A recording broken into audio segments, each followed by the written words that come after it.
Hello friends, আবারও তোমাদের সবাইকে আরও একটি নতুন ব্লগে স্বাগত। আজ শেয়ার করবো আমার জায়ের 9 মাসের স্বাদের ঘরোয়া একটা অনুষ্ঠানের মুহূর্ত। আসলে শরীরটা ভালো নেই তো, তাই জন্য বাপের বাড়িতে ওকে পাঠানো হয়নি। তো যাই হোক, আমাদের বাড়িতেই দেওয়া হচ্ছে। এবার দেখো, এদিকে আগের দিন রাত্রিবেলা আমরা সবাই একটু হাতে হাতে সব কুটনো আর কি কেটে রাখছিলাম, যেন পরের দিন তাড়াতাড়ি করে রান্নাটা চাপিয়ে দেওয়া যায়। এদিকে আমার মেয়েকে ওর বোন আর কি খাইয়ে দিচ্ছিল। দেখো, আমার ননদ আবার ওর নখটা দেখাচ্ছিল। ওর দাদা বলছিল যে বাহ, কালারটা তো দারুণ, তাই ও একটু শো অফ করে দেখাচ্ছিল। তো দেখো, পরের দিন আমি সকালবেলা তাড়াতাড়ি একটু উঠে গিয়ে আগে দেখছিলাম যে যে কটা জামা কাপড় দেওয়া হয়েছিল সবই তো ভিজে অবস্থায় দেওয়া হয়েছিল, তো সেইগুলো শুকিয়েছে কিনা সেগুলোই আমি আনতে গেলাম। আর দেখো, এদিকে বলতে বলতে মামামও তাড়াতাড়ি করে উঠে গেছে। না, ব্রাশ প্রায় করতে চায় না বললেই চলে। তো যাই হোক, তাও একটু জোর করে তাড়াতাড়ি করে করিয়ে দিয়েছি। তো অসুবিধা তো হয়ই, করতেই চায় না বলতে গেলে। তো যাই হোক, দেখো আমাদের বাড়িতে আবার লুচি হয়েছিল ব্রেকফাস্টে, তো সেই লুচি আর সাদা আলু আর কি খাইয়ে দিয়েছি ঝটপট করে। তো খাইয়ে দেওয়ার পর এদিকে আবার ছোটো মামা দেখতে দেখতে সব কাতলা মাছগুলোকে ধুয়ে পাকলে একদম পরিষ্কার করে নিয়ে চলে এসেছে, যেন তাড়াতাড়ি করে ছোটো মামি রান্নাটা বসিয়ে দিতে পারে। সবাই হাতে হাতে মিলে এই কাজ করলে কী হবে, তো তাড়াতাড়ি করে না সব কিছু হয়ে যায়। এবার ওর যেহেতু একটার মধ্যেই খেতে দিতে হবে, তো তাই জন্য সবাই তাড়াতাড়ি করেই রান্নাটা চাপিয়ে দিয়েছিল। আর সবাই একসাথেই তাড়াতাড়ি করে কাজ করছিল, যেন ঠিকঠাক টাইম মতো ওকে আর কি খেতে দেওয়া যায়। কি আর তাছাড়া কি বলতো, আমাদের এই তিন মামির মধ্যে না খুবই মিল, খুব। আর এটা যে দেখো, আমার ওই বড় মামির ছেলের বউ, ও ভীষণই ভালো। এটাও ছেলে, আর এইটা হচ্ছে তো আমার মেজো যা, যার সাদা আর লাল নাইটি পরা যেটা, সেটা ওর বোন। আমার বোন আমারও বোন বলতেই পারো। ওর হাতে না আমার মেয়ে আবার তাড়াতাড়ি করে খেয়ে নেয়, এবার অর্ধেকটা খেয়ে ওর কাছে আমি পাঠিয়ে দিয়েছি। আর এদিকে দেখো, বড় মামি আবার বলছে যে কী কী রান্না হয়েছে, আমি জিজ্ঞাসা করছিলাম। তো যাই হোক, সেটা আমাদের একটা অনুষ্ঠান হলো না, সত্যি ভীষণই ভালো লাগে। এইদিকে দেখো, খুব রোদ বলে না আমি বাইরে খেলতে পাঠাইনি। ওই ভাসুরের ছেলের সাথে আমার মেয়ে দেখি ঘরেই খেলছিল। আমি তাই বললাম যে মামা বাইরে যাস না মা, বাইরে অনেকটা রোদ, আবার কখনো বৃষ্টি, এরকম একটা বিতে গিচ্ছিল আর কি অবস্থা। এই সময় এরকম হয়, ভাবলেই অদ্ভুত লাগে। তো যাই হোক, আমার মেয়ে না আবার বল খেলতে খুব ভালোবাসে, তাই ওর বাবা একটা ফেটে না যেতে যেতে আবার একটা এনে দেয়। বলে যে না ঠিক আছে। হয় না যে মেয়েরা বল খেলতে ভালোবাসে, এটা সবাই শুনে অবাকও হয়। তো যাই হোক, সত্যি আমাদের বলটা খেলতে ভালোবাসে।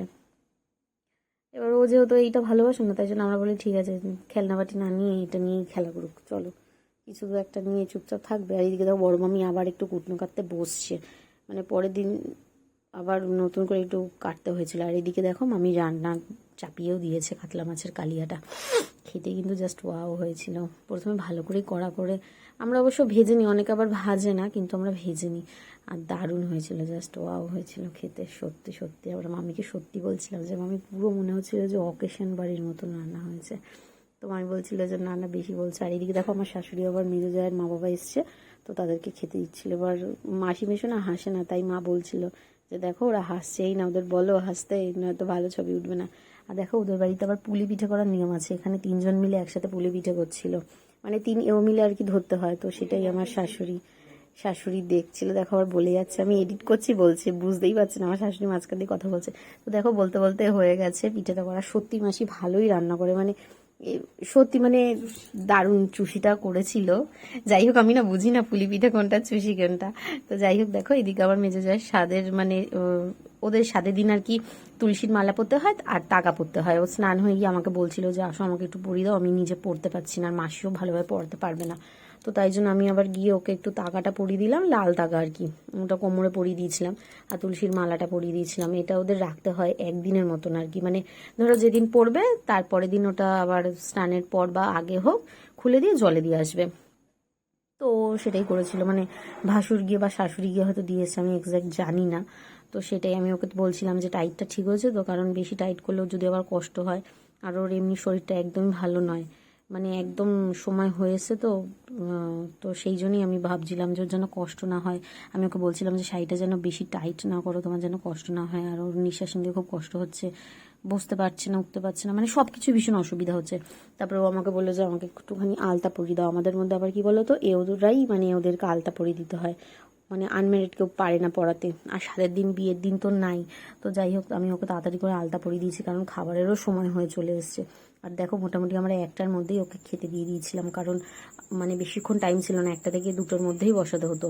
তো সেই জন্য তাড়াহুড়া করে খুব তাড়াতাড়ি করে সাজিয়ে গুছিয়ে দিয়ে দিয়েছিলাম। এবার আমাদের 9 ধরনের মিষ্টি, 9 ধরনের চিপস এগুলো দেওয়া হয়েছিল। ওর পছন্দ মতোই সব কিছু রান্না করা হয়েছিল।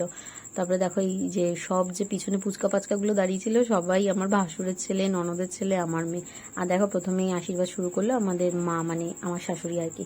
তারপরে এক এক করে ওর মা, ওর বাবা, আমাদের মানে বড়রা আর কি, মেজো মামা, বড় মামি, বড় মামা আসেনি, শরীরটা ভালো না তো তাই জন্য। তো তারপরে মেজো মামি, ছোট মামি সবাই। আর দেখো সবাই ওকে খাওয়ানোর সঙ্গে সঙ্গে সব কটা বাচ্চাকেও একটু করে পায়েস খাইয়ে দিচ্ছিল। আমার মামা পায়েস খেতে ভালোবাসে না, তাও সবাই জোর করছিল দেখে একটু করে নিয়েছে। তো যাই হোক, আমি সেটা দেখে অবাক হয়ে গেছি যে ও বাবাও খাচ্ছে। মানে আমার মেয়ে না খেতেই চায় না, প্রচণ্ড রোগা, প্রচণ্ড। মানে আমরা যখন ডাক্তার দেখাই সবসময় বলে যে একটু ওয়েট হয়নি, একটু ওয়েট গেন করছে না, কেন আপনারা যত্ন করছেন না? তো এরকম আর কি হয়। এদিকে দেখো আবার মা সন্ধ্যা দিচ্ছে, মা জানেই না যে আমি এডিট করছি। তো যাই হোক, যদি অসুবিধা হয় প্লিজ একটু তোমরা অ্যাডজাস্ট করে নিও। তো দেখো মানে সবাই পরপর করে আশীর্বাদ করা শেষ হলে আমরা তারপরে খেতে বসবো। এইদিকে আবার দেখবে একটা মজার ঘটনা দেখবে, ওর কিছু জিনিস আছে যেটা মেজো মামি আর ছোট মামি মিলে দিয়েছে, মানে মজা করেই দিয়েছে। আসলে ওর ঘরের ডাস্টবিনটা ভেঙে গেছিল, তো সেটা মেজো মামি দেখেছে হয়তো, তো সেই কারণে ওকে একটা ডাস্টবিন দিয়েছে, মানে এমনি গিফট তো দিয়েছে। তারপরে ও না কি বলতো, খুব মুড়ি খেতে ভালোবাসে। মানে প্রেগনেন্সির আগে এতটা ভালোবাসতো না, দেখি প্রেগনেন্ট হওয়ার পর ও বেশি করে মুড়ি খেতে চায়। তো মানে অনেক মুড়ি খেতে চায়। এবার এটা হয়তো গল্প শুনেছে ছোট মামি, তাই জন্য ওকে একখানা, মানে এমনি অনেক প্যাকেটই এনেছে, একখানা ওর হাতে দিয়ে ওকে বলছে যে এটাই খেয়ে যাবে, মানে 1 মাস ধরে। তো এই আর কি, কি বলতো মামি না সত্যি খুবই ভালো, মানে ভীষণই ভালো, সত্যি কথা, মানে খুব নিজের আর কি। 3 মামি ভীষণই নিজের। আর এদিকে দেখো মেজো মামার চোখে অপারেশন হয়েছে, তো তো সেই জন্য আর কি এই গ্লাসের চশমাটা পরে রয়েছে। খুবই কষ্ট হচ্ছে, মেজো মামার চোখটা পুরো ছোট হয়ে গেছে ফুলে। মেজো মামা একটু মানে রোদের আলো নিতে পারছে না, লাইটের আলো নিতে পারছে না। সে আমাদের এখানে এসছে, মানে মেজো মামাকে আমি কোনোদিনও দেখিনি শুয়ে বসে থাকতে। সেই খুবই মানে আমাদের নিজেরই দেখে একটা কেমন লাগছে, মেজো মামা একটু লাইট জ্বালালেই চোখটাকে মানে বুঝে রাখছে, বা ধরো সামনে কিছু রুমাল থাকলে বা চাদর থাকলে দিয়ে রাখছে।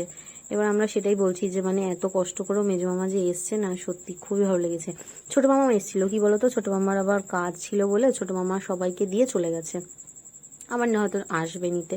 তো এটা দেখো আমার আরেকটা মাসির মানে মেয়ে, মানে আমার এক মাসতো ননদ হয় আর কি, ব্যারাকপুরে থাকে। তো এই দিদিভাইটাও এসেছিল, এই দিদিভাইটাও ভীষণই ভালো, মানে মাটি নড়ে তো এই দিদিভাইটা নড়ে না, এরকম আর কি। ওরও হাজব্যান্ড আসতে পারিনি, ও 2 ছেলেকে নিয়ে একাই চলে এসেছিল। তো এই হচ্ছে ব্যাপার। এটা হচ্ছে আমাদের বড় মামি, তোমাদের তো বললাম এই মামি আগের দিন চলে এসেছিল, কারণ মা বলছিল যে মা একা একা পারবে না, তাই মামি চলে এসেছিল। মামি ওই যায় ছেলে সবাইকে নিয়ে আর কি, তাই। এটা হচ্ছে দেখো মেজো মামি। এবার দেখো এই রগরটা জাস্ট দেখো, জাস্ট মানে আমরা জাস্ট হাসি ধরে রাখতে পারিনি। আমি এখন এডিট করতে বসছি, আমার তাও হাসি পাচ্ছে। তো জাস্ট দেখো, আর আমরা কি বলো তো, আমাদের বাড়িতে কোনো একটা অকেশন হলে না আমরা এত জোরে জোরে হাসি আর আনন্দ করি যে পাড়া প্রতিবেশী জিজ্ঞাসা করে পরের দিন যে কি হয়েছিল তোমাদের বাড়িতে।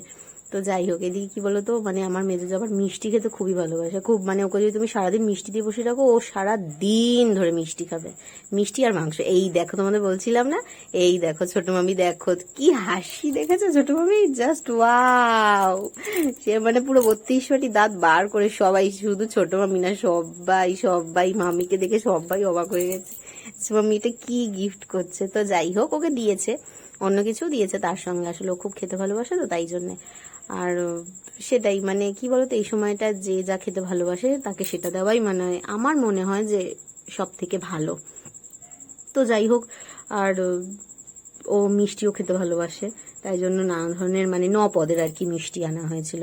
এবার মেজো মামি আবার সবাইকে একটু একটু করে মিষ্টি খাইয়ে দিচ্ছিল, যেহেতু সবাই মানে পায়েসটা খাইয়েছে, তাই জন্য ছোট মামি বলছে যে না আমি আর পায়েস খাবো না, আমি এবারে সবাইকে মিষ্টি খাইয়ে দেবো। তো যে যেটা বলছিল সেই মিষ্টিটাই সবাইকে আর কি ছোট মামি খাইয়ে দিচ্ছিল। এবার আমার মেয়েকে অনেক করে বলার পর আমার মেয়ে তখন একটুখানি মানে খাবে বলে রাজি হয়েছে। আর এবার ওকে না দিয়ে এবার জেম্মাকে জল খাওয়াচ্ছে, তো তাই ও আবার একটু ঢং সং করছে। আর এটা দেখো, এটা হচ্ছে আমার ভাসুর, মানে এই জায়ের হাজবেন্ড আর কি। তো এই ভাসুরই লাস্ট আর কি করেছিল, কারণ ওর পরে আর কি এমনি, তো সেই কারণে ভাসুর আবার ওকে খাইয়ে দেওয়ার পর প্রত্যেকটা বাচ্চাকে আবার একটু একটু করে খাইয়ে দিল। তো সেটাই, মানে আমার মেয়ে কিন্তু আবার জ্যাকে ভীষণই ভালোবাসে, খুবই, মানে যে বললে আবার না করে না, মানে অফিস থেকে আসার পরই সঙ্গে সঙ্গে দৌড়িয়ে যাবে যে তুমি এসছো এরকম। এটা দেখো আমার একটা ভাসুরের ছেলে। তো যাই হোক, এখানে দেখো সবাই একসাথে প্রত্যেকটা পুচকা মিলে একসাথে খেতে বসে গেছিলো, কারণ ওদের না খেতে অনেক সময় লাগে, তাই জন্য ওদেরকে এই আমাদের ঝুল বারান্দাটা আর কি, বড় আর কি বারান্দাটা দিয়ে দেওয়া হয়েছিল। আর ডাইনিংয়ে আরেকটা ব্যাচ বসছিল, ওখানে সব আমার ভাসুররা মিলে, হাজবেন্ড, তারপর মেজো মামাইরা সবাই মিলে একটা ব্যাচ বসিয়ে দিয়েছিল। আর আমার মেয়ে না জানো তো, মুখে দিলেও মানে গাল ফেলে দেবে।